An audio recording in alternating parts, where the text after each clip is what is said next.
Oke, baik teman-teman, kami dari kelompok 4 akan membahas mengenai kelahiran Muhammadiyah dan Nahdlatul Ulama atau yang sering disebut dengan NU.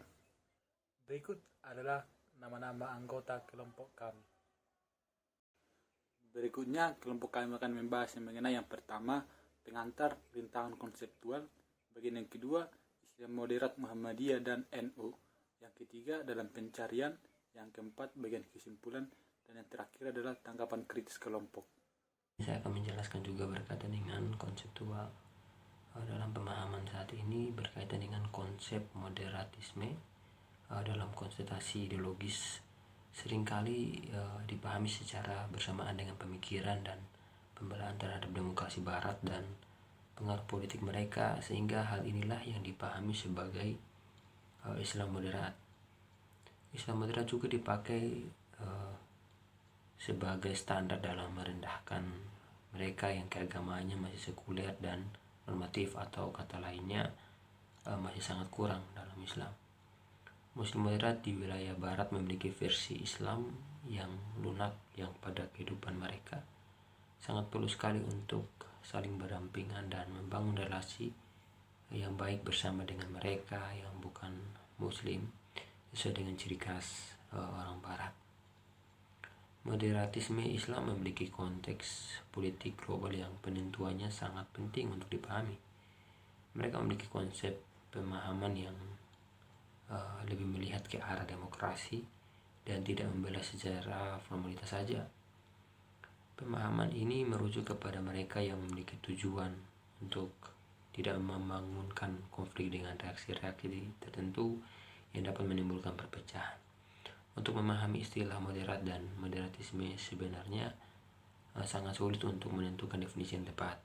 Namun pada konsep ini dapat diartikan bahwa moderat Islam di Indonesia lebih mengarah kepada anti kekerasan, sehingga hal inilah yang membawa semua segmen Muslim moderat ke dalam kantong moderatisme Islam. Selanjutnya, Islam moderat, Muhammadiyah, dan Nahdlatul Ulama. Kerangka terjadinya moderatisme versi Islam Indonesia boleh jadi berbeda dari kerangka kerja di belahan dunia Muslim lainnya, baik di negara Islam mayoritas maupun minoritas. Konteks sosiopolitik di setiap negara jelas memiliki andil signifikan dalam membentuk dan mengelola pemahaman atas konsep moderatisme. Selain itu, perkembangan sebuah konsep selalu berevolusi sesuai dengan perkembangan masyarakat bersangkutan. Konteks yang berbeda-beda pada masing-masing negara mayoritas dan minoritas dengan kontribusi pada kekhasan moderatisme serta evolusi pada konteks sosio dan politik. Selain itu, nilai-nilai demokrasi pada hak asasi manusia yang mengacu pada organisasi dan sebagian tradisi pluralisme dan toleransi pada agama. Secara genealogis, Islam Indonesia telah diperjuangkan dengan reputasi yang toleran pada kemunculan di negara Indonesia dengan tradisi dan toleransi beragama sebelum Islam masuk ke Nusantara. Secara umum, kelompok moderat menempati titik tengah dalam spektrum pemikiran keislaman.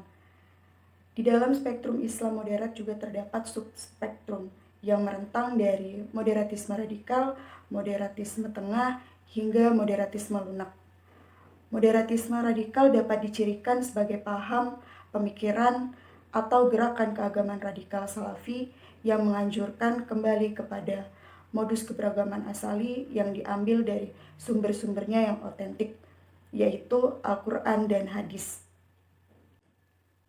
Sementara itu, kelompok moderatisme lunak merujuk pada satu segmen terbanyak dari Nahdlatul Ulama Muhammadiyah yang mayoritas diisi oleh massa mengambang atau muslim awam dengan tingkat pengetahuan keagamaan yang cukup terbatas. Kelompok kedua ini menempati segmen terbesar dari kedua organisasi tersebut oleh karena sikap moderatisme mereka lebih karena ikut-ikutan atau karena pertimbangan sosiologis pragmatis belaka. Maka mereka menghadapi kerentanan menjadi potensial rekrut bagi organisasi garis keras. Kelompok moderat ketiga adalah mereka yang secara keagamaan merupakan kelompok terpelajar dalam ilmu-ilmu keagamaan atau pesantren yang belakangan menjadi agen atau aktor perubahan sosial di lingkungan masing-masing. Mereka pada umumnya adalah para kiai, alumni pesantren, baik pesantren salaf maupun khalaf, yang memiliki pengetahuan mendalam tentang ghazanah, keilmuan Islam klasik dan modern. Derajat moderatisme Islam Indonesia juga sering ditentukan oleh cara pandang umat Islam terhadap teks suci, dalam hal ini yaitu Al-Quran dan hadis. Kalangan muslim yang banyak bertumpu pada konteks dalam memahami ayat-ayat Allah atau hadis Nabi Muhammad sering disebut sebagai kelompok kontekstualis. Kelompok inilah yang diasosiasikan sebagai penghuni utama posisi moderat. Sebaliknya, kelompok muslim yang cenderung menggunakan pendekatan literal sering diasosiasikan sebagai kelompok literasi atau tekstualis. Namun demikian, antara kelompok literalis dan kontekstualis merupakan kategori yang problematis. Hal ini karena masing-masing kelompok ini tidak menerapkan pendekatan metodologisnya secara konsisten dan permanen. Penanda kedua karakteristik ini bahkan semakin memperlihatkan pembaruan dan sekaligus saling bertukar. Terdapat saat-saat tertentu di mana kaum literalis lebih mengedepankan konteks dalam memahami doktrin keagamaan. Sebaliknya, ada saat-saat tertentu ketika kaum kontekstualis menghampiri teks suci secara literal. Dalam pencarian ini, kita akan membahas sedikit tentang Muhammadiyah, Nahdlatul Ulama atau NU, yang merupakan bagian sejarah untuk terciptanya moderatisme Islam. Nah, dalam moderasi Islam lahir karena pada waktu itu atau dalam sejarahnya Islam garis keras atau Islam arus utama saling bertentangan tentang pemikirannya masing-masing, yang dimana Islam Muhammadiyah yang selalu menekankan moderasi atau mengikuti perkembangan zaman dengan melupakan budaya-budaya tradisional yang merupakan peningkatan dari Nahdlatul Ulama atau NU. Nah, berikutnya moderasi Islam atau moderatisme lahir bertujuan untuk agar Islam garis utama secara berkembang dan maju dan tidak adanya pertentangan atau perselisihan di organisasi atau di keagamaan tersebut. Maka dari situ, dalam sejarah perkembangan agama Islam, terdapat masyarakat madani yang merupakan masyarakat sipil yang mendukung atau yang dalam sejarahnya mereka memberikan perkembangan ataupun kontribusi agar agama Islam bisa berkembang sebesar ini, yaitu dengan berlatar belakang politik yang bagus. Masyarakat madani pada waktu itu berhasil membuat Islam garis utama bersatu, akan tetapi tidak cukup memadai karena ada beberapa masalah yang mereka hadapi pada waktu itu. Berikutnya kita akan membahas mengenai sedikit kriteria atau ciri dari Nahdlatul Ulama tersebut atau yang disebut dengan NU. Dalam bidang akidah, Nahdlatul Ulama atau yang disebut atau juga bisa dikatakan sebagai Islam dengan ciri atau budaya kelokalan atau budaya tradisional, mereka mengikuti paham ahlus sunnah wal jamaah yang dipelopori oleh Imam Abu Al-Hasan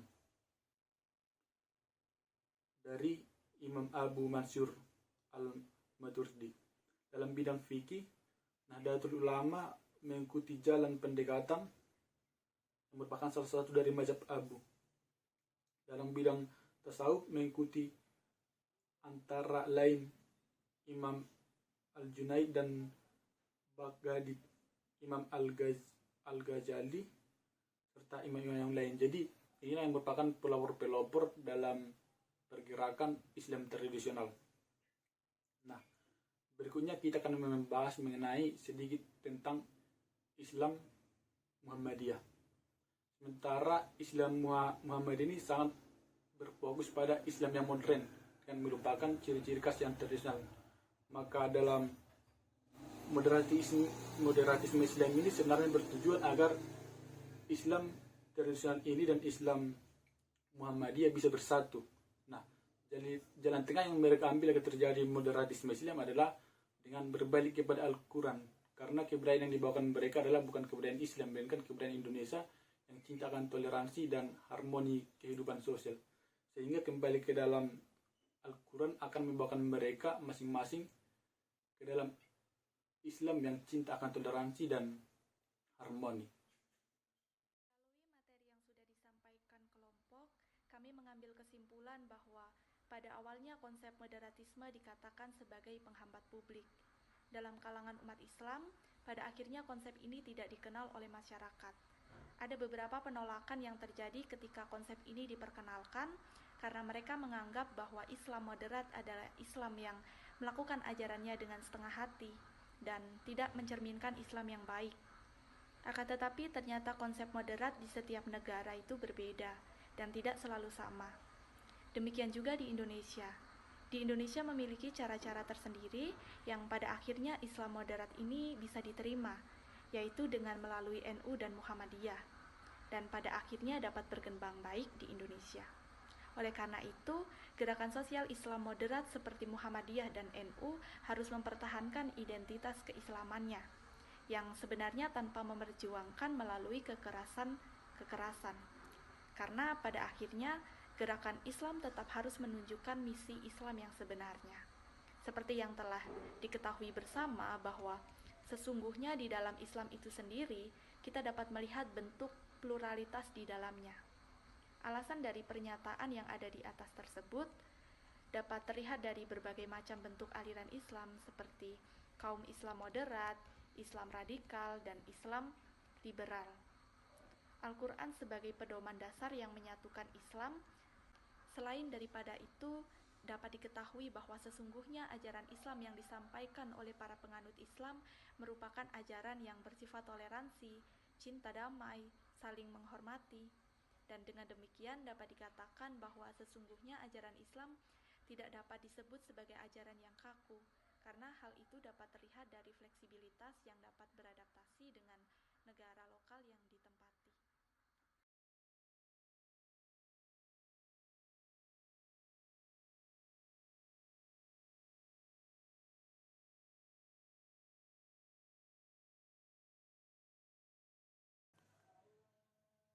Berikut kelompok akan membahas mengenai analisis kritis yang didapat kelompok. Kelompok memahami bahwa eksistensi Muhammadiyah dan Nahdlatul Ulama di Indonesia kenyataan mereka berjalan beriringan, namun tidak dapat dipungkiri terdapat perbedaan-perbedaan di dalamnya. Beberapa contoh perbedaan yang dapat dilihat dalam membedakan kedua hal tersebut ialah dalam hal sholat kunut, pada saat sholat subuh, dan hal yang paling menonjol dan diketahui banyak orang adalah penentuan tanggal pada bulan Ramadan. Dengan perbedaan yang ada, Muhammadiyah dan Nahdlatul Ulama, setiap umatnya tetap hidup beriringan sekalipun berada dalam moderat yang berbeda. Kemudian pada akhirnya kelompok memahami dalam konteks Indonesia bahwa setiap inti dari ajaran dan kepercayaan memiliki panduan yang mutlak, yaitu yang berpatokan pada kitab yang ada. Dalam hal ini, meskipun terdapat perbedaan antara Muhammadiyah dan Nahdlatul Ulama, ajaran mereka tidak berpatokan pada inti dari ajaran yang terdapat dalam Al-Quran. Dan dalam ajaran Al-Quran ini, itu yang membuat Muhammadiyah dan Nahdlatul Ulama bisa berjalan beriringan dan bisa menjalankan budaya Indonesia itu yang mengutamakan toleransi dan hidup yang harmoni.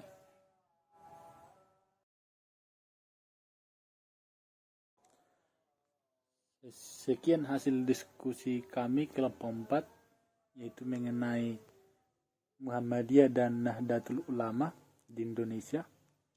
Semoga pembahasan ini atau materi ini bisa menambah wawasan kita mengenai agama Islam di Indonesia.